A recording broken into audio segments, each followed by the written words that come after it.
DM news Gujarati. ધાનેરામાં Sarvari Yuva foundation and education trust અને Akbari education trust દ્વારા 26મી જાન્યુઆરી પ્રજાસત્તાક દિનની ઉજવણી નિમિત્તે લાઘાપુરા ઈદગાહ વિસ્તાર ધાનેરામાં રક્તદાન શિબિરનું આયોજન કરવામાં આવ્યું હતું. ધાનેરામાં Sarvari Yuva foundation and education trust અને અકબરી એજ્યુકેશન ટ્રસ્ટ દ્વારા 26મી જાન્યુઆરી પ્રજાસત્તાક દિવસ નિમિત્તે રક્તદાન શિબિરનું આયોજન કરવામાં આવ્યું. લાઘાપુરા ઈદગાહ વિસ્તાર ધાનેરામાં રાખવામાં આવ્યું. સરવરી યુવા ફાઉન્ડેશન એન્ડ એજ્યુકેશન ટ્રસ્ટના અધ્યક્ષ ગગુસા જે જુનેજા, સોહિલભાઈ મેમણ, ઇકબાલ ખાન બેલીમ, ઝાકીરભાઈ, ફિઝા ઇલિયાસભાઈ, ફિઝા આબિદભાઈ, ફિઝા આરિફભાઈ, ફિઝા અરાફતભાઈ, સાહિલભાઈ દિવાન, અમજદભાઈ સામેદા, હિતેશભાઈ સોલંકી, ઇમરાનભાઈ મેમણ, મુસ્તાકભાઈ બેલીમ હાજર રહી આ શિબિરને સફળ બનાવી હતી. આમાં 52 રક્તદાતાઓએ રક્તદાન કરી પ્રોગ્રામને સફળ બનાવ્યો હતો. अस्सलामुअलैकुम. सरवरी युवा फाउंडेशन एंड सरवरी एजुकेशन सेवा ट्रस्ट एंड अकबरी एजुकेशन सेवा ट्रस्ट तरफથી ધાનેરા અકબરી મદરસાની આગળ લાધાપુરા ઈદગાહ વિસ્તારની અંદર બ્લડ ડોનેટ કેમ્પ રાખેલ છે અને 30થી વધુ બોટલ અભિયાન સુધી આવી ગઈ છે અને બ્લડ ડોનેટ કેમ્પ ચાલુ છે. 26મી જાન્યુઆરીના દિવસનો પ્રજાસત્તાક દિન હોવાથી આ કેમ્પનું આયોજન કરેલું અને સારો એવો સાથ સહયોગ મળ્યો સાથીઓનો અને અમારી ઈચ્છા અને અપેક્ષા છે કે હજુ વધુ બોટલ આવે અને તમામ સમાજના લોકો જે પણ બ્લડની જરૂર પડતી હોય તો અમારો સંપર્ક કરે. અમે એમના માટે ગમે એટલા વાગે એમને ખૂનની જરૂર પડે તો અમે એમના માટે હાજર છીએ. ધન્યવાદ. વાલેકુમ. સરવરી Yuva foundation and education trust અને અકબરી ચેરિટેબલ ટ્રસ્ટ દ્વારા આયોજિત 26મી જાન્યુઆરી પ્રજાસત્તાક દિવસ નિમિત્તે રક્તદાન શિબિરનું આયોજન રાખવામાં આવ્યું, જેમાં 30થી વધુ રક્તદાતાઓએ રક્તદાન કર્યું છે. હજી પણ બ્લડ ડોનેશન કેમ્પ ચાલુ છે અને આ એક સારો કાર્ય કર્યું છે. તમે સુઈગામ ખાતે યોજાયેલા બીએસએફ દ્વારા ત્રિદિવસીય બુટ કેમ્પનું સમાપન કરાયું. સુઈગામ ખાતે યોજાયેલ બીએસએફ દ્વારા ત્રિદિવસીય બુટ કેમ્પનું સમાપન થયું. બોર્ડર હેડક્વાર્ટર ગુજરાત અને પ્રાદેશિક હેડક્વાર્ટર ગાંધીનગરના માર્ગદર્શન હેઠળ બોર્ડર સિક્યુરિટી ફોર્સ દાંતીવાડા દ્વારા 24મી જાન્યુઆરી 2025થી આદરણીય વડાપ્રધાન શ્રી નરેન્દ્ર મોદી દ્વારા ચલાવવામાં આવી રહેલા વાઇબ્રન્ટ વિલેજ પ્રોગ્રામ અંતર્ગત બોર્ડર આઉટપોસ્ટ સુઈગામ ખાતે 3 દિવસીય એડવેન્ચર બુટ કેમ્પનું આયોજન કરવામાં આવ્યું હતું. આઈટીઆઈ કોલેજ દાંતીવાડા ગુજરાતના 20 વિદ્યાર્થીઓ માટે 26મી જાન્યુઆરી 2025 સુધી વિદ્યાર્થીઓએ બુટ કેમ્પમાં ઉત્સાહભેર ભાગ લીધો હતો, જેમાં તેઓએ શારીરિક તાલીમ, શસ્ત્રોનું જ્ઞાન, અવરોધ અભ્યાસક્રમ, નકશા પ્રેક્ટિસ, રૂટ માર્ચ, સરહદ દર્શન, નડાબેટની મુલાકાત સાથે બોર્ડર સિક્યુરિટી ફોર્સ દ્વારા કરવામાં આવેલી રહેવાની વ્યવસ્થા અને ત્યાં જવાની તક મળી હતી. અન્ય સાહસિક પ્રવૃત્તિઓ અને કલાત્મક કૌશલ્યો સાથે રમતગમત, સર્વાઇવલ ટેકનિક, યોગ અને સ્થાનિક જોવાલાયક સ્થળોનો અનુભવ કરો અને તાલીમ શિબિરમાં સહભાગીઓને સાંસ્કૃતિક કાર્યક્રમો અને કેમ્પ ફાયર જેવી અન્ય પ્રવૃત્તિઓ દ્વારા વ્યાપક અને સઘન અનુભવ પણ પૂરો પાડવામાં આવ્યો હતો, જે તેમની કલાત્મક કૌશલ્યને પ્રદર્શિત કરવા અને વધુ સામાજિક એકતા વિકસાવવા માટે અને એક પ્લેટફોર્મ પૂરું પાડશે. Shri Rajesh Sharma, DIG, frontier headquarter Gujarat અને Shri Sukhvir Dhangad, commandant, border security force અને તમામ બીએસએફ જવાનોની હાજરીમાં 3 દિવસને એડવેન્ચર બુટ કેમ્પ સુરક્ષિત રીતે સંપન્ન થયો હતો. આઈટીઆઈ કોલેજના 20 વિદ્યાર્થીઓએ બોર્ડર સિક્યુરિટી ફોર્સ દ્વારા આપવામાં આવેલ તાલીમ અને માહિતીથી ગર્વની લાગણી અનુભવી રહ્યા છે. ભાભર શહેરમાં ઠેર ઠેર પ્રજાસત્તાક દિનની ઉજવણી કરવામાં આવી, ત્યારે તાલુકા શાળા નંબર 2 ખાતે આશિષભાઈ ઠક્કર દ્વારા શાળાના વિદ્યાર્થીઓને લંચ બોક્સ સહિત પાણીની બોટલ ભેટ સ્વરૂપે આપવામાં આવી.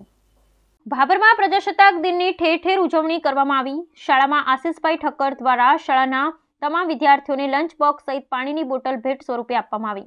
આજરોજ સમગ્ર ભારત દેશમાં 76મા પ્રજાસત્તાકની ઠેર ઠેર ધામધૂમથી ઉજવણી કરવામાં આવી રહી છે, ત્યારે બનાસકાંઠાના ભાભર શહેરમાં પણ આજે 76મા પ્રજાસત્તાક દિનની ઠેર ઠેર ઉજવણી કરવામાં આવી.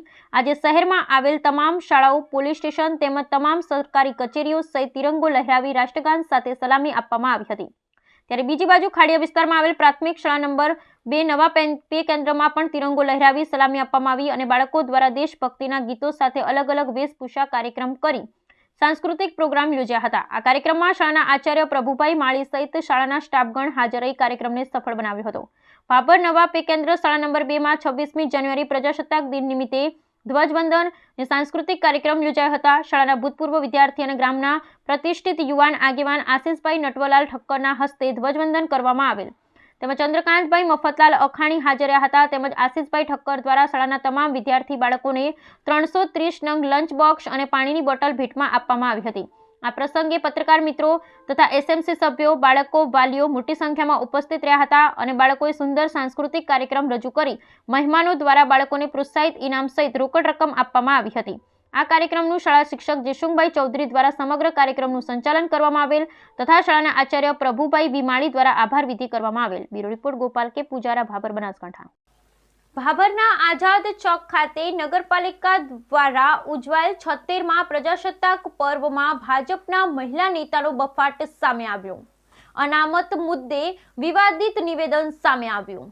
ભાભર ખાતે 76મા પ્રજાસત્તાક પર્વની માં ભાજપના મહિલા નેતાનો બફાટ. ભાભર નગરપાલિકા દ્વારા આઝાદ ચોકમાં પ્રજાસત્તાક પર્વની ઉજવણીમાં બફાટ. ભાભરમાં ભાજપ આગેવાનોનું વિવાદિત નિવેદન અનામત માટે કોંગ્રેસને જવાબદાર ગણાવ્યા. ભાભરના આઝાદ ચોક ખાતે ભાજપ પ્રદેશ મંત્રી નૌકાબેન પ્રજાપતિનું નિવેદન. અનામત આજે બન્યું છે માથાનો દુખાવો, તૃષ્ટિકરણ અને વોટ બેંકના કારણે આજે પણ આપણે અનામત દૂર કરી શક્યા નહીં. આજે 26મી જાન્યુઆરી પ્રજાસત્તાક પર્વની ઉત્સાહભેર ઉજવણી કરવામાં આવી હતી. ભાભરના આઝાદ ચોકમાં નગરપાલિકાનો કાર્યક્રમ રાખવામાં આવ્યો હતો, જે દરેક વેપારીઓ, ભાજપના નેતાઓ ભાજપની ઉપલબ્ધિ ગણાવી રહ્યા હતા. ત્યારે સ્ટેજ પરથી ભાજપના પ્રદેશ મંત્રી નૌકાબેન પ્રજાપતિએ અનામતનો મુદ્દો ઉઠાવતા તૃષ્ટિકરણ અને વોટ બેંકના કારણે આજે પણ આપણે અનામત દૂર કરી શકાય નથી. અનામત માથાના દુખાવા સમાન ગણાવતા હાલ ભાભર અનામતના મુદ્દાને લઈ ચર્ચાસ્પદ બન્યો. બ્યુરો રિપોર્ટ ગોપાલ કે પૂજારા. રાજકોટ જિલ્લાના ભાયાવદરના ખેડૂતોએ એમની કોઠાસૂઝથી જીરું અને અજમાની સફળ ખેતી કરી. રાજકોટ જિલ્લાના ભાયાવદરના ખેડૂતે એમની કોઠાસૂઝથી જીરું અને અજમાની સફળ ખેતી કરી છે. સામાન્ય રીતે દરેક ખેડૂત કોઈ એક જણસનું વાવેતર કરતા હોય છે અને સારું ઉત્પાદન મેળવવાની આશા રાખતા હોય છે. પરંતુ રાજકોટ જિલ્લાના ભાયાવદર ગામના એક પ્રગતિશીલ ખેડૂતે એમની કોઠાસૂઝથી એમના ખેતરમાં જીરું અને અજમાની બંને એકસાથે વાવેતર કરી અને ખેતી કરી છે. આ ખેતી કરનાર ખેડૂતનું કહેવું છે કે ખેડૂતો હર હંમેશા માટે જો કંઈક નવું કરવા ઈચ્છતા હોય તો એમને એમની કોઠાસૂઝ પ્રમાણે અને સોશિયલ મીડિયાના માધ્યમથી નવી પદ્ધતિ જાણી અને વાવેતર કરવું પડે. ખેતી કરતા ખેડૂતોનું કહેવું છે કે એમને એમના ખેતરમાં તેમની કોઠાસૂઝબૂઝથી જીરું, અજમાની ખેતી કરી અને આ ખેતી કરી અને મબલક ઉત્પાદન થશે અને મબલક કમાણી થશે એવો પણ આશાવાદ વ્યક્ત કર્યો. ખેડૂતોનું કહેવું છે કે હાલ વાતાવરણમાં આવી રહેલા કારણે ખેડૂતોની ચિંતા વધી છે. ત્યારે ખેડૂતોએ સમયસર કૃષિ નિષ્ણાંતોની સલાહ લઈ ને દવાનો છંટકાવ કરે તો જીરું અને અજમાની અંદરમાં કાળીઓ અને ભૂકી શાળા નામનો જે રોગ આવે છે તે રોગથી પાકને બચાવી શકાય. નમસ્કાર મિત્રો, મારું નામ છે મિતેશભાઈ રસિકભાઈ પરમાર. મારું ગામ છે ભાયાવદર. જગપીર મંદિરની સામે મારી વાડી છે. મારે અહીંયા જમીન છે 50 વીઘા. મેં એમાં 40 વીઘાનું જીરું કરેલું છે. ને જીરામાં એક નવતર પ્રયોગ કરેલો છે, જીરું અને અજમા બે સાથે. બધા એમ કે ના થાય, પણ મેં કરી બતાવ્યું છે. સાથે તમે જોઈ શકો છો, આ અજમાનો છોડ છે ને આ જીરુંનો છોડ છે. 18-11 બેયનું વાવેતર સેમ ડે છે. બધા એમ કે ઓગસ્ટમાં અજમા થાય, જે વાવતો તો જે તે સમયે ત્યાં બધા એમ કે નહીં થાય, પણ મેં અત્યારે કરી બતાવ્યું છે. ને આટલામાં તો મારા એરિયામાં તો કોઈ એવું વાવ્યું નથી, એટલે જણાવતા આનંદ થાય છે કે આ બધું કરી શકો. ને રીલે પાક તરીકે અજમા તમે વાવી શકો. એનું કારણ કે અજમા ઘરે આવવાના છે. અજમા જોખમી નથી. જીરું પાક છે એ જોખમી છે, એ આવે કે ના આવે. આ બે વાવવાનું કારણ, મારો પર્પઝ એવો જ છે કે ખેડૂતને રીલે પાકમાં પણ આવક થાય, સાઈડ પાક હોય એમાં પણ આવક થાય. તો તમારા પારા તો અમને કોરા પડ્યા રહેવાના, તો અમે અજમા વાવો તમે એ ઘરે આવવાના. આ જોખમી નથી અજમા. આ જીરું છે એ જોખમી છે. એટલે એક જોખમ તમારો પોર્ટફોલિયો ડાયવર્સિફાય થઈ જાય. ટૂંકમાં ખેડૂતની ભાષામાં બે બધું હરખું રહીએ. એક ફેલ જાય તો એક તમારા હાથમાં આવે, એટલે ખેડૂત ખેતી તમારી બચાવી શકો, ખેડૂત ટકી શકે ને લાંબો સમય ટૂંકમાં ખેતી કરી શકે. જો જીરું 2 વર્ષ હું વાવું, 1 વર્ષ ફેલ થઈ ગયું એટલે હું ઇક્વલ જ રહું. બરોબર છે. એટલે મારા ખેડૂતને મેસેજ એવો આપવો હતો કે તમે રીલે પાક તરીકે અજમા વાવો. જીરા એ કોમ્બિનેશન ભલે, બે ઔષધીય પાક છે. બસ, આભાર. તમે આમાં વાતાવરણ ઓલું થાય તો આમાં નુકસાની આવે? વાતાવરણ જો અજમામાં કોઈ પણ વાતાવરણ નડતું નથી. એને વાવ્યા પછી એને દવા છાંટવાની નથી, એમાં ખાતર નાખવાનું નથી, એની કોઈ એટલી બધી ટ્રીટમેન્ટ કરવાની નથી. ને જીરું તો આપણે ખેડૂત મિત્રોને ખ્યાલ જ હશે, વાવતા હશે એટલે કે જીરામાં તો આપણે અઠવાડિયે એકવાર દવા મારવી પડે. એમાં પીરીઓ આવે, કાળિયો રોગ આવે, ભૂકી છારો આવે, સુકારો આવે. પણ વાતાવરણ અમે જો કે અજમા વાવ્યો એટલે બહુ અજમામાં થીપ્સ કે એવું કંઈ આવતું નથી કે જીરાને ડેમેજ કરે. એના અજમાની હિસાબે એવું કંઈ થતું નથી ટૂંકમાં, એટલે બહુ સારું છે. મારું નામ હરેશભાઈ જયંતિભાઈ સતવારા ભાયાવદર. મારી પાસે 40 વીઘા જમીન છે. હું કપાસની ખેતી કરતો હતો, પણ મને અમારા બાજુમાં અમારા ભાઈને ત્યાંથી પ્રેરણા મળી કે આ કપાસનું ફિક્સ લેવો, તેની જગ્યાએ જમીનમાં આપણે આ જીરું ને સાથે અજમાનો નવતર પ્રયોગ કરેલ છે. એટલે મેં પણ આ પ્રયોગ કરેલ છે ને બીજા અન્ય ખેડૂતોને આ પ્રેરણા લે એટલા માટે આ રિસ્ક લીધો છે. બનાસકાંઠા જિલ્લાના વિભાજન બાદ ધાનેરાને બનાસકાંઠામાં રાખવાની માંગ સાથે આજે 26 દિવસ સુધી પણ વિરોધ યથાવત જોવા મળી રહ્યો છે. ત્યારે હજારોની સંખ્યામાં જિલ્લા કલેક્ટરને વાંધા અરજી આપવામાં આવી રહી છે. બનાસકાંઠા જિલ્લાના વિભાજન બાદ શરૂ થયેલો ધાનેરાને બનાસકાંઠામાં રાખવાની માંગ સાથે છેલ્લા 26 દિવસથી શરૂ થયેલો વિવાદ આજે પણ યથાવત છે. આજે ધાનેરા વિસ્તાર સર્વે સમાજના યુવાઓએ એકત્રિત થઈ વિસ્તારના લોકોની હજારો વાંધા અરજીઓ જિલ્લા કલેક્ટરને સુપ્રત કરી અને ધાનેરાને બનાસકાંઠામાં રાખવાની માંગ કરી. રાજ્ય સરકાર દ્વારા બનાસકાંઠા જિલ્લાને વિભાજનની જાહેરાત કરી વાવ-થરાદ નવો જિલ્લો જાહેર કરાયો છે અને નવીન વિભાજિત કરેલા વાવ-થરાદ જિલ્લામાં 8 તાલુકાઓનો સમાવેશ કરાયો છે. ત્યારે 8 તાલુકામાં ધાનેરા તાલુકાને પણ વાવ-થરાદ જિલ્લામાં સમાવેશ કરી દેતા છેલ્લા 26 દિવસથી ધાનેરામાં વિરોધના વંટોળ ઊભા થયા છે. ધાનેરા વિસ્તારના લોકોએ અનેક રીતે વિરોધ પ્રદર્શિત કર્યા, જેમાં ધાનેરા બંધનું એલાન આપ્યું, ધાનેરામાં વિશાળ રેલી યોજી, નાયબ કલેક્ટરને આવેદનપત્ર પાઠવ્યું, જન આક્રોશ મહાસભા યોજી હજારો લોકો એકત્રિત થયા. પરંતુ તે બાદ પણ તેમની માંગ ન સ્વીકારાઈ તો આખરે વિસ્તારના લોકો હનુમાન દાદાની શરણે ગયા અને યજ્ઞ કરી હનુમાન દાદાને પણ આવેદનપત્ર પાઠવ્યું. પરંતુ તે બાદ પણ આ વિસ્તારના લોકોની માંગનો સ્વીકારતા આખરે હવે જિલ્લાનું નોટિફિકેશન બહાર પડેલ તે પહેલા વિસ્તારના લોકો વાંધા અરજીઓ સાથે જિલ્લા કલેક્ટર કચેરી ખાતે પહોંચ્યા. આજે ધાનેરા વિસ્તારના યુવાનો વિસ્તારના લોકોની હજારો વાંધા અરજીઓ લઈ જિલ્લા કલેક્ટર કચેરી ખાતે પહોંચ્યા ને વાંધા અરજીઓ જિલ્લા કલેક્ટરને સુપ્રત કરી ધાનેરાને બનાસકાંઠા જિલ્લામાં જ રાખવાની માંગ કરી છે. અને જો સરકાર દ્વારા ધાનેરાને બનાસકાંઠામાં નહીં રખાય તો આગામી દિવસોમાં ઉગ્રમાં ઉગ્ર આંદોલન કરી વિધાનસભા ઘેરવા સુધીની ચીમકી ઉચ્ચારી છે. ઓકે, શું કહો છો? આજે વાંધા અરજીઓ સાથે પાલનપુર ખાતે પહોંચ્યા છો, શું કામ આ પ્રક્રિયા? આજ રોજ પાલનપુર મુકામે સમગ્ર ધાનેરામાંથી વસતા પાલનપુરના તમામ મિત્રો ભેગા થયા છે. જે એક વ્યક્તિએ થોડા સમય પહેલાં વાંધા અરજી માટેનું અભિયાન ઉપાડ્યું હતું અને સમગ્ર ધાનેરા હિત રક્ષક સમિતિ અને આગેવાનોએ એ વાતને સ્વીકારીને આજે સમગ્ર ધાનેરા તાલુકામાંથી તમામ ગામોમાંથી હજારોની સંખ્યામાં વાંધા અરજીઓ અહીંયા આવી છે. અને આપ જોઈ શકો છો તમામ મિત્રો પોતાની પણ વાંધા અરજીઓ લઈને અહીંયા આવ્યા છે. અહીંયા એક જ માંગ છે કે અમારે કોઈ વ્યક્તિનો, કોઈ સમાજનો, કોઈનો વિરોધ નથી. અમારે જેના સાથે જોડાયેલા છીએ, બનાસકાંઠા સાથેના જે જોડાણો છે, આજે તમે જોઈ શકો છો કંઈ પણ કામ હોય તો પાલનપુરમાં સરળતાથી ભેગા થઈ શકાય. એના માટે અમારો દરેકની એક જ માંગ છે કે અમને બનાસકાંઠામાં રાખો. અમારે ક્યાંક ને ક્યાંક ઔદ્યોગિક દ્રષ્ટિએ વાત કરીએ, શિક્ષણની દ્રષ્ટિએ વાત કરીએ, મેડિકલની દ્રષ્ટિએ વાત કરીએ તો અમારા માટે સૌથી અગત્યનું જો કોઈ હબ હોય તો પાલનપુર છે. તો સમગ્ર જનતાનો એક જ અવાજ છે કે અમને કોઈ વસ્તુનો પ્રોબ્લેમ નથી. વાવ-થરાદ જિલ્લો બન્યો છે તો ગવર્મેન્ટને ખૂબ ખૂબ અભિનંદન છે.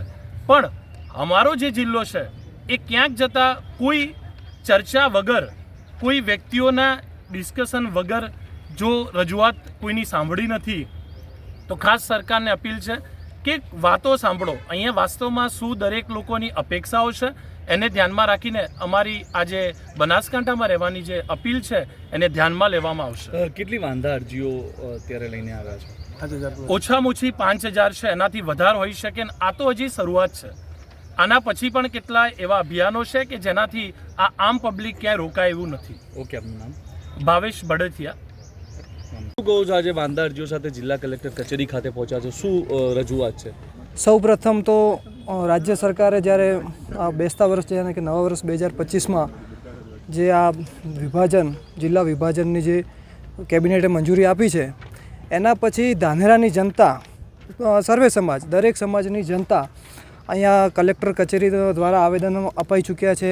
ધાનેરામાં જ ધાનેરા હિતરક્ષક સમિતિ દ્વારા બહુ માંગણીઓ કરવામાં આવી છે. અલગ અલગ જાતના આંદોલનો શાંતિપૂર્વક રીતે જ કરવામાં આવ્યા છે, છતાં પણ રાજ્ય સરકાર દ્વારા કોઈ પ્રતિસાદ જનતાને મળ્યો નથી. તો એના માટે છેલ્લા લગભગ આજે 27 તારીખ થઈ ચૂકી છે, પણ રાજ્ય સરકાર દ્વારા કોઈ જાતનો પ્રતિસાદ આપવામાં આવ્યો નથી. એના કારણે ધાનેરાની સર્વે સમાજ, દરેક સમાજ આજે અહીંયા કલેક્ટર કચેરી સ્વયંભૂ બધા જ પોતપોતાની મતલબ જે અરજીઓ છે, વાંધા અરજીઓ છે, એ લઈ અને કલેક્ટર સાહેબશ્રીને આપવા આવી છે. અંદાજિત કેટલી વાંધા અરજીઓ છે કે જે લોકો બનાસકાંઠામાં રહેવા માંગે છે? ઓછામાં ઓછી લેખિત વાંધા અરજીઓ 5000 છે અને ટૂંક સમયમાં આનાથી વધી બી શકે છે. હજુ સુધી વાંધા અરજીઓ આવે જ છે, સમિતિને મળે જ છે અને સરકારશ્રીને ખૂબ જ દિલથી અને અમારી લાગણી છે કે અમને બનાસકાંઠામાં રાખે. અત્યારે વાંધા અરજી આપીને રજૂઆત કરી રહ્યા છો, આગામી દિવસોમાં નિર્ણય નહીં આવે તો કેવા કાર્યક્રમો? જો રાજ્ય સરકાર આ વસ્તુમાં અમારું નહીં સાંભળે તો અહીંયાની ધાનેરાની આમ જનતા સ્વયં રીતે કોઈ બી જાતના મતલબ અલગ અલગ જાતના જે આંદોલનો ચીમકીઓ કરી શકશે. ગાંધીજીના માર્ગે પણ આંદોલનો કરી શકે છે. ઓકે, આપનું નામ? મારું નામ ચેતન સુથાર. મહાકુંભ પ્રયાગરાજ ખાતે ચાલતા મહાકુંભ મેળામાં ઉત્તર ગુજરાતના મોટી સંખ્યામાં સાધુ સંતો લોકો પહોંચ્યા દર્શન સ્નાન કથાનો લાભ લેવા. મહાકુંભ પ્રયાગરાજ ખાતે ચાલતા મહાકુંભ મેળામાં ઉત્તર ગુજરાતના મોટી સંખ્યામાં સાધુ સંતો અને લોકો પહોંચ્યા દર્શન સ્નાન કથાનો લાભ લેવા. અત્યારે ભારત દેશની અંદર મહાકુંભ મેળો ચાલી રહ્યો છે, તેની અંદર સમગ્ર વિશ્વભરથી લોકો ઉમટી પડ્યા છે. 7 કરોડથી વધુ લોકો મૌની અમાવસ્યાનું સ્નાન કરવા આવી શકે છે. કુંભ મેળાની અંદર તેનું સરસ મજાનું આયોજન થયું છે. ઉત્તર પ્રદેશની યોગી મહારાજની સરકાર દ્વારા ત્યારે ઉત્તર ગુજરાતના મોટી સંખ્યામાં સાધુ સંતો અને લોકો પહોંચ્યા છે, જેમાં પાટણ જિલ્લાના રાધનપુર તાલુકાના બંધવડ ગામના શ્રી હનુમાન આશ્રમના સંજીવનદાસ બાપુ, મહંત શ્રી અને જાનકીદાસ બાપુ તેમના ભક્તો પણ પહોંચ્યા છે. તો સાથે સાથે રાધનપુર તાલુકાના નજુપુરા ગામના શ્રી રામ આશ્રમના બટુક મોરારી બાપુ ત્યાં પહોંચી અને કથાનું રસપાન કરાવ્યું છે. તો સાથે સાથે રાધનપુર તાલુકાના ગોતરકા ગામના બ્રહ્મચારી આશ્રમના સંત શ્રી નિજાનંદ સ્વામી અને બનાસકાંઠાના કટાવ ખાતે આવેલ કટાવ ધામના ખાખીજી મહારાજના સંત શ્રી જયરામદાસ બાપુને આ મહાકુંભ મેળામાં મહામંડલેશ્વરનું પદ પ્રાપ્ત થયું છે. આ પદ અન્ય અખાડાના મહંત દ્વારા આપવામાં આવ્યું હતું, જે આપણા વિસ્તાર માટે ગૌરવશાળી ગણાય. અન્ય સાધુ સંતો અને ઉત્તર ગુજરાતમાંથી લાખોની સંખ્યામાં ભાવિક ભક્તો ચાલતા મહાકુંભની અંદર દર્શનનો લાભ લેવા ને પવિત્રમાં નદીના ચરણોમાં સ્નાન કરવા માટે પહોંચ્યા છે. ત્યારે ઉત્તર ગુજરાતમાંથી મોટી સંખ્યામાં સાધુ સંતો પણ પહોંચ્યા છે અને દર્શનનો લાભ લઈ રહ્યા છે. મહાકુંભ મેળાની અંદર સરસ મજાનું આયોજન અને યોગી રાજની સરકાર દ્વારા તમામ પ્રકારની સુવિધા કરવામાં આવી છે. અલગ અલગ સેક્ટરો બનાવવામાં આવનાર ભાવિક ભક્તો માટે કોઈપણ જાતની તકલીફ ન પડે, ભોજન વ્યવસ્થા, રહેવાની, આરોગ્યની સુવિધા, તમામ પ્રકારની સુવિધા ઉત્તર પ્રદેશ ભારતીય જનતા પાર્ટીની યોગીરાજ સરકારે કરી છે અને લોકો ત્યાં જઈ દર્શન સ્નાન કરી ધન્યતા અનુભવી રહ્યા છે. મહાકુંભ મેળામાં તારીખ 29/1/2025ના રોજ મૌની અમાવસ્યાનું શાહી સ્નાન હોય. પૂરા વિશ્વમાંથી લગભગ 7 કરોડથી વધુની સંખ્યામાં લોકો પહોંચવાના હોય. સાધુ સંતો લોકોના વ્યવસ્થાના ભાગરૂપે પછીના સ્નાનમાં આપવાનું સૂચન કરી રહ્યા છે. બોલ ખાખીજી મહારાજ કી જય. ખાખીજી મહારાજની જગ્યા કટાવ ધામથી મહામંડલેશ્વર જયરામદાસજીના સાનિધ્યમાં પ્રયાગરાજ મહાકુંભમાં જ્યારે 144 વર્ષ પછી આ બહુ મહાયોગ આવ્યો છે, ત્યારે ભારતમાંથી અહીંયા કટાવધામ ખાલસાની અંદર સંતો, મહંતો, મહામંડલેશ્વરો, જગતગુરુઓ અને ઘણા બધા ભક્તો ગુજરાતભરમાંથી અહીંયા આવે છે. અહીંયા સતત માટે બધા ભક્તો માટે, સંતો, મહંતો માટે ભોજન પ્રસાદની પણ વ્યવસ્થા ખૂબ સરસ રીતે પૂજ્ય જયરામદાસજી મહારાજજી દ્વારા કરવામાં આવી છે.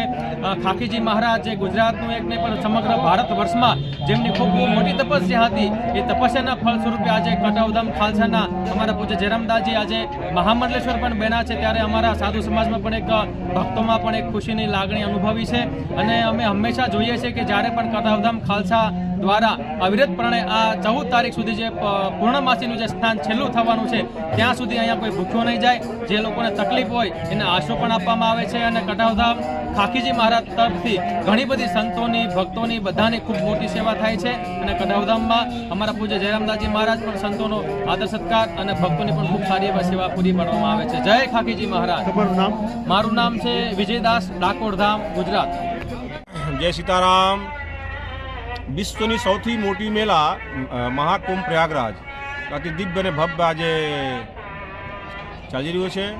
એમાં ગુજરાતથી અનેક ખાલસાઓ આવીને ખૂબ સરસ સેવા કરી રહ્યા છે. ઉત્તર ગુજરાતથી ખૂબ ઘણા બધા સંતોએ પધાર્યા છે અને ખૂબ સેવકો પણ આવ્યા છે. અગ્નિમ સ્નાન મૌની અવસરનું છે, જેમાં લગભગ 7 કરોડની પબ્લિક આવવાની સંભાવના છે. એની સંપૂર્ણ સુરક્ષિત અને સુવ્યવસ્થિત તૈયારી થઈ રહી છે.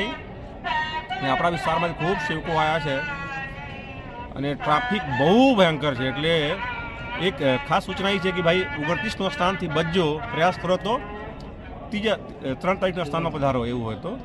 અને ખૂબ ખૂબ મંગલ શુભકામના સંપૂર્ણ વિશ્વ માટે, સંપૂર્ણ રાષ્ટ્ર માટે, આપણા ક્ષેત્ર માટે પણ. બધાને જય સીતારામ, હરિઓમ. વડગામ તાલુકાના મોરિયા ખાતે શાળાના સ્વર્ણ જયંતિ મહોત્સવમાં આવેલા ભાજપના પ્રદેશ પ્રવક્તા જયરાજસિંહે અનામત મુદ્દે નિવેદન આપ્યું. વડગામ તાલુકાના મોરિયા ખાતે શાળાનો સ્વર્ણ જયંતિ મહોત્સવમાં આવેલા ભાજપના પ્રદેશ પ્રવક્તા જયરાજસિંહે અનામત મુદ્દે નિવેદન આપ્યું હતું. ભાભર ખાતે 26મી જાન્યુઆરી પ્રદેશ ભાજપના પૂર્વ મહામંત્રી નૌકાબેન પ્રજાપતિએ અનામતને માથાનો દુખાવો ગણાવ્યો હતો. જે બાદ રાજકારણ ગરમાયું છે અને હવે નિવેદનબાજી થઈ રહી છે. ત્યારે મોરિયા ખાતે શાળાના કાર્યક્રમમાં આવેલા પ્રવક્તા જયરાજસિંહે નિવેદન આપ્યું હતું કે એ નૌકાબેનનું અંગત નિવેદન હોઈ શકે એ પણ અનામતમાં આવે છે. કોંગ્રેસના આગેવાનો બંધારણ બદલી દેશે એવી વાતો કરી અને જનતાને ગેરમાર્ગે દોરે છે. વડગામ તાલુકાના મોરિયા શાળાને 54 વર્ષ પૂર્ણ થતા સ્વર્ણ જયંતિ પ્રસંગમાં આવેલા ભાજપ પ્રદેશ પ્રવક્તા જયરાજશ્રી પ્રદેશે પૂર્વ મહામંત્રી નૌકાબેન પ્રજાપતિના નિવેદન સામે નિવેદન આપ્યું અને કહ્યું હતું કે નૌકાબેન પ્રજાપતિનું અનામત મુદ્દે નિવેદન એ પોતાનો વ્યક્તિગત વિચાર હોઈ શકે છે. ભાજપનું સત્તાવાર નિવેદન નથી. એમને કયા સંદર્ભમાં કહ્યું છે એ એમને પૂછવું પડે. જોકે દેશના વડાપ્રધાન એ પણ કહ્યું છે કે ભારતીય બંધારણને ઊની આંચ આવવાની નથી. ત્યારે અનામતના લીધે સમાજના વ્યક્તિઓનો વિકાસ થયો છે. ભારતીય જનતા પાર્ટી વિકાસની વિચારધારા ધરાવે છે. જોકે આ કોંગ્રેસ બંધારણને બદનામ કરે છે અને કોંગ્રેસ વાતો કરે છે કે બંધારણ બદલી દેશે અને લોકોને ગેરમાર્ગે દોરી કોંગ્રેસે જાતિવાદ ફેલાવે છે ને પોતાના મતોનું તરભાણું ભરે છે. જોકે નૌકાબેનના નિવેદનને જયરાજસિંહે ભાજપનું નહીં, નૌકાબેનનું પોતાનું નિવેદન ગણાવ્યું હતું. નૌકાબેને કોંગ્રેસને કહેવા માંગતા હતા કે તમે ટૂંકા માર્ગે જાઓ છો, એના કરતાં વિકાસની રાજનીતિ કરો. જોકે વડગામ તાલુકા સરહદી વિસ્તારની મોરિયા ગામની નવ ગુજરાત એજ્યુકેશન ટ્રસ્ટ શાળાના સ્વર્ણ જયંતિ મહોત્સવમાં મોરિયા ગામના ભૂતપૂર્વ વિદ્યાર્થીઓ, ગ્રામજનો સહિત વતનનું ઋણ ચૂકવવા મુંબઈ, સુરતથી આવેલા જૈન સમાજના લોકો અને આજુબાજુ ગામના 3000થી વધુ લોકો અને દાતાઓ સ્વર્ણ જયંતિ મહોત્સવમાં પહોંચ્યા હતા.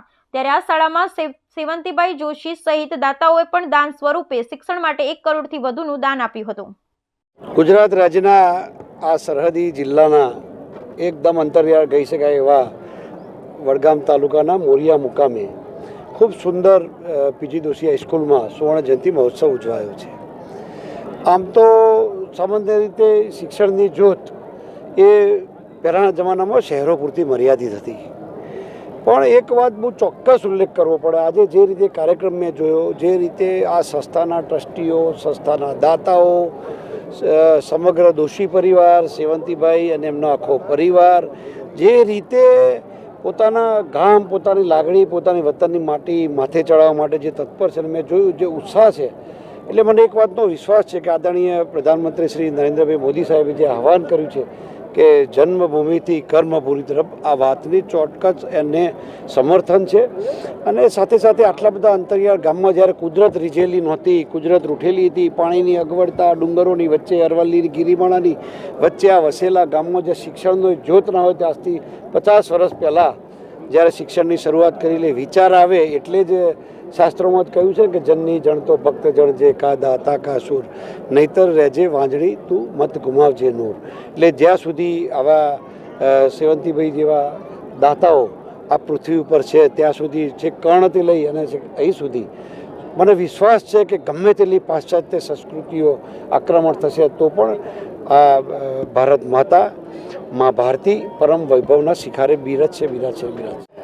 પીજી દોશી હાઈસ્કૂલ પરિવાર દ્વારા 54 વર્ષ પૂર્વે જે સ્કૂલની સ્થાપના થઈ હતી નવ ગુજરાત એજ્યુકેશન ટ્રસ્ટના ઉપક્રમે, એ આજે એક વટવૃક્ષ બનીને ઊભું છે અને હજુ પણ શાળાની ભૌતિક સુવિધાઓ વધારે ને વધારે બહુ સારી ઊભી થાય એ માટે પીજી દોશી પરિવાર તથા અન્ય જૈન શ્રેષ્ઠીઓ, આજુબાજુના ગામ લોકો, ગ્રામજનો અને તમામ લોકોના સહકારથી આજે જે આ સુવર્ણ જયંતિ મહોત્સવ પ્રસંગે અભૂતપૂર્વ દાન મળ્યું છે એ બદલ સૌ જૈન શ્રેષ્ઠીઓનો, અહીંયા ઉપસ્થિત મહેમાનશ્રીઓનો, આજુબાજુના ગામ લોકોએ પણ માતબર દાન આપ્યું છે.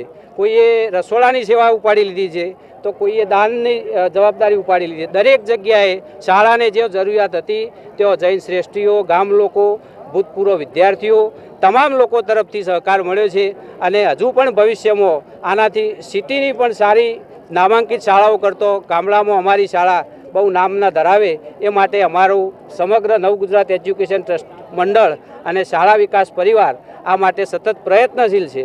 બસ એ જ વસ્તુ.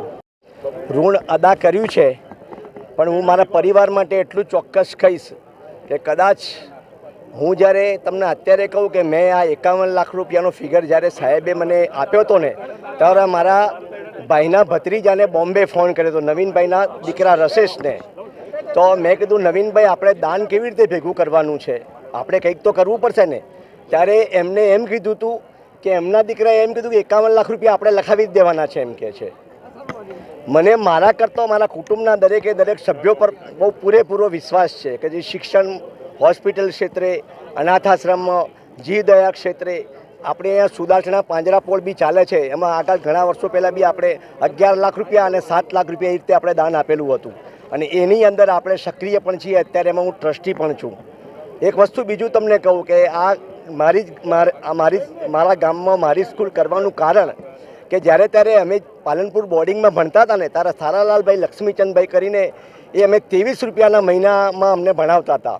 એટલે 23 ગુણ્યા 12 કરો તો અત્યારે 350 રૂપિયા થાય. એ વખતે એ ભાઈએ પુષ્કળ દાન આપ્યું છે તો આપણે ભણ્યા. ત્યારે મારા ભાઈ સોમચંદભાઈ, મારા ફાધર પોપટલાલ અને જયંતિભાઈ એ બધાના ભાઈઓને વિચાર આપ્યો કે ભાઈ આપણે આ ગામમાં કંઈ કરવું જોઈએ. એ સિવાય અમારા જૈન, અમારા પંકજભાઈ પારેખ છે, અમારા દિલીપભાઈ છે, અમારા જે સગા સંબંધીઓ છે એમનો બી અમને, અમારા જે મિત્રો છે, અમારા જેની સાથે ધંધામાં અમે અનુકૂળ છીએ, ધંધા સાથે કામ કરીએ, એ બધાનો ખૂબ ખૂબ સહયોગ અમને મળ્યો છે અને આ દરેકના સહયોગથી આ કામ પરિપૂર્ણ થયું છે. બીજું તમને ખાસ કહેવાનું કે અમારા ઘરની લેડીઝો બી આમાં જોડાવા માંડી છે કે ભાઈ આ શિક્ષણનું કામ છે. કારણ કે અમારા શું છે, જૈન ધર્મની અંદર લેડીઝોને આ ક્ષેત્રમાં લાવવા અઘરા છે, સાંભળવા મારી વાત. પણ હવે મને એમ પોતાને થાય છે કે ધીરે ધીરે આ લોકો બી જોડાવા માંડ્યા છે. જ્યારે આપણે સ્વાગત ગીત અહીંયા ચાલુ કર્યું પછી અમારા ભાભીએ કીધું કે નહીં, નવકાર મંત્રનું પઠન કરાવો. જૈન ધર્મ છે આપણો, આપણે જૈન ધર્મની રાહ પર ચાલીએ છીએ અને જૈનોની જનની એટલે જીવદયા, પછી શિક્ષણ આવે, પછી હોસ્પિટલાઇઝેશન આવે. અમે લગભગ એવી ગણતરી રાખીએ કે આપણે જે પણ કમાયા હોય એમાંથી આપણે કંઈક દરેકે દરેક ક્ષેત્રમાં થોડું ઘણું આપણી ઈચ્છા હોય એ પ્રમાણે આપવું જોઈએ. પણ આપણા પરિવારનું પૂરેપૂરું સંગઠન હોવું જોઈએ. દરેકના સહયોગથી હું એકલો નથી કરી શકતો. આ મને ખાલી તમે આ એક કર્મચારી રૂપે મને પ્રમુખ બનાવ્યો છે. લાખણી દિયોદર તાલુકાના ખેડૂતો પહોંચ્યા નાયબ કલેક્ટર દિયોદર કચેરી ખાતે. 2011ના વર્ષમાં Gujarat energy transmission corporation limited 400 કેવી વીજ કંપની દ્વારા ખેડૂતોને વળતર ન ચૂકવાતા ખેડૂતો બન્યા ઉગ્ર. દિયોદરના લાખણી તાલુકાના ખેડૂતો પહોંચ્યા નાયબ કલેક્ટર દિયોદર કચેરી ખાતે.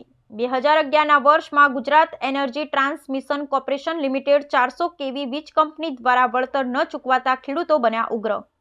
14 વર્ષ પછી પણ દિયોદર, લાખણી, ડીસા તાલુકાના ખેડૂતોને વીજ કંપની વળતર ના આપતા ખેડૂતોએ નાયબ કલેક્ટરને આવેદનપત્ર આપી કરી રજૂઆત. Gujarat energy transmission corporation limited company વળતર વગર 14 વર્ષે વીજ કંપનીના વીજ પોલોનું મેન્ટેનન્સ રિપેર કામગીરી શરૂ કરતા ખેડૂતોએ કર્યો વિરોધ. દિયોદર, લાખણી, ડીસા તાલુકાના ખેડૂતોના ઊભા પાકોમાં Gujarat energy transmission corporation limited company દ્વારા નુકસાન કરાઈ રહ્યું છે. વર્ષ 2011ના નવા વર્ષનું જેટકો વીજ કંપની દ્વારા ખેડૂતોને વળતર આપે, નહીં તો આગળની કામગીરી હાથ ન ધરવા કરી છે માંગ. અમે માંગ લઈને આવ્યા છે. 2011માં મુંદ્રા ટુ ઝેરડા અમારે ત્યાં 400 કેવીની લાઈન નીકળી છે. તો અમને પેમેન્ટ અમને આગળનું કોઈ ચૂકવામાં આવ્યું નથી. અમને કીધું તમારું પેમેન્ટ કંઈ થોડા હપ્તે મળી જશે, પણ પછી પેમેન્ટ મળ્યું નથી. એટલે પછી અમે તારા કલેક્ટરશ્રીને માંગ લઈને આવ્યા છે કે અમને આગળ વળતર ચૂકવી ત્યાં સુધી અમારે કામમાં ખેતરમાં લાઇન રિપેરિંગ કરવા આવે નહીં. એ રિપેરિંગ કરશે પછી અને પેલું પેમેન્ટ ચૂકવે પછી લાઇન રિપેરિંગ કરે, તે અમારી માંગ છે. આધારે અમે આયોજન પત્રમાં આવ્યા છે સાહેબ, 2 દાડાથી ફરાશે. આજ અમે આ મામલતદાર સાહેબની કચેરીને આયોજન પત્ર કાઢ્યું છે. 2011માં અમારે ઝટકા કંપનીની લાઈન નીકળી, તે દાડે કોન્ટ્રાક્ટની કંપનીવાળા એવું કહેતા હતા તમને અમે પૈસા હાલશે, વળતર હાલશે, ઢોબલાના પૈસા અલંગ હાલશે, લાઈન ખેંચાય એના પૈસા અલંગ હાલશે, પણ કોઈ પૈસા મળ્યા નથી. અને એવું કહેતા કે ટેક્સીને રસ્તેથી જશે ને માલ અમે ખેંચીને એનાય પૈસા હાલશે. આટલા સુધી અમને બતાવ્યા. ગોળીએ કોણ છોડ્યો એટલે અમે રાજી થઈ ગયા કે પૈસા આવી જાય, તમારા ખાતામાં પૈસા આવી જાય. હવે આવશે ઝાડકા કાપી નાખે એના કે પૈસા નોખા આવી, એટલે એ કોઈ રૂપિયો આવ્યો નથી. ફોર્મ ભરેલા સાહેબ પડી રહે તારે હાલ બતાવો. 10 લેબડા કાપી નાખ્યા છે કોયડો, અને ધોબલા ઊભો કર્યો. હવે ધોબલાનું કશું આવ્યું નથી. તો અમને લાઇટનો પાવર વરસાદ કે ચોમાસું હોય ને ત્યાં નેસે હેડ એટલે પાવરની શોર્ટિંગ થાય છે. હાલ એટલે એ લાઇનનું ક્લિયર કરી અને અમારી જૂની વળતર છે એ પહેલી હાલે, અને પછી આ નવી લાઇન રિપેરિંગ કરી એનો વળતર ફેર હાલે. 2 વયની વળતર હાલે તો જ આ રિપેરિંગ કામ થાય છે. નકે કોઈ આવશે ને પોલીસ સાથે લઈને આવે છે, એટલે બીજું તો શું કરાવે. ખેડૂત છ જય કિસાન જવાન, બીજું શું. ઝાટકો ગામની 2011માં અમારી લાઈન તોડેલી હતી અમારા ખેતરમાંથી. કોઈ વળતર અમને ચૂકવ્યું નથી. એને અમે માંગ કરી હતી સમય, પણ કોઈ વળતર આલી નહીં. છેતરપિંડી કરી છે ખેડૂતો હંગાત. ને હાલે રિપેરિંગ કામ ચાલુ કર્યું છે. રિપેરિંગ કામ કરવા માંગતા નથી, બંધ કરતા નહીં. અમારો પાક ઊભો છે, બધું નુકસાન જાય રહ્યું છે. હાલ તો બહુ જબરપૂર્વક પોલીસ હંગાત આવે છે ખેડૂતોની અંદર. ખેડૂતોને પૂછવા રહેતા નહીં, ધોબલા ઉપર લાઈન ચાલુ હોય છે, કામકાજ ચાલુ કરે છે હીરા. એટલે અમારી એક જ માંગ છે કે આગળનું પેલું વળતર ચૂકવે, હાલનો પાકનું નુકસાન થાય રહ્યું છે એનું વળતર ચૂકવે. હાલ પાક અમે લઈ રહ્યા, પછી એનું આમ રિપેરિંગ થાય, એવી અમારી માંગ છે. જય જવાન જય કિસાન. મારી એક જ માંગ હતી કે આજથી 2011ની અંદર અમારા વિસ્તારમાં જેકટોક કંપની વાળે લાઈન નાખેલ છે, હજી સુધી ખેડૂતોને ચૂકવણો કરેલ નથી. અમારી માગણી છે કે તાત્કાલિક પાવરગેટ પ્રમાણે અમને ચૂકવણો કરે. જેવી રીતે પાવરગેટ ચૂકવણો કરતી હોય એવી રીતે અમને ચૂકવણો કરે. અને અત્યારે આજની બેઠેલી કંપની જેટકો કંપની રિપેરિંગ કરવા આવેલી છે, આ રિપેરિંગ કામ તાત્કાલિક બંધ કરાવરાવે. જ્યાં સુધી અમને પૂરતું વળતર ના આપે, રિપેરિંગનું વળતર ના આપે, ત્યાં સુધી અમારા ખેતરમાં ના વળે ને કે ખેડૂતો ઉશ્કેરાશે. આની જવાબદારી સરકારની રહેશે. કોઈ પણ ભોગે અમે આ કામ કરવા દેવાના નથી. જય જવાન જય કિસાન. મારી એક જ માંગ છે કે અમને કોઈ આ લોકોએ લોબુ વળતર ચૂકવ્યું નથી. ખાલી જે પાક ઉભો હતો એ પાકનું માપનું જે વળતર થતું હતું એ રીતે કોઈ 10,000 કોઈ 12,000 આવા 2-3 ચેક બનાવી અને એમણે અમને વળતર આપી છે. બાકી બીજી લાઈનો નીકળે તો 15-15, 20-20 લાખ રૂપિયા બીજી કંપનીએ વળતર ચૂકવેલ છે. પણ અમારા કોઈ ખેડૂતને લગભગ 1 લાખ ઉપર તો કોઈને વળતર મળ્યું નથી. અને એ વળતર લેતા પણ અમારા જીવની જોખમ છે. અમારા પશુ કોઈક દિવસ અમારા બાળ બચ્ચા ત્યાં છોટે રહે એવું પોઝિશન છે. તો સરકારશ્રીની વિનંતી કે વળતર આપે વત્તા પાવર ઘટાડે, તો આ લાઈન બંધ કરે. આ અમારી માંગ છે. જય જવાન જય કિસાન. ધાનેરા ખાતે ધ નેશનલ સ્કૂલ ઓફ સાયન્સમાં 26મી જાન્યુઆરી 76મા પ્રજાસત્તાક દિનની ધ્વજવંદન અને સાંસ્કૃતિક કાર્યક્રમની ઉજવણી કરાઈ. ધાનેરા ખાતે ધ નેશનલ સ્કૂલ ઓફ સાયન્સમાં તારીખ 26/1/2025ના રોજ 76મા પ્રજાસત્તાક દિન નિમિત્તે ધ્વજવંદન તથા સાંસ્કૃતિક કાર્યક્રમની ઉજવણી કરવામાં આવી. પ્રજાસત્તાક દિન નિમિત્તે ડોક્ટર મહેશભાઈ માળી સાહેબ શ્રી ધ્વજવંદન કરી પ્રસંગોચિત ઉદ્બોધન કર્યું હતું.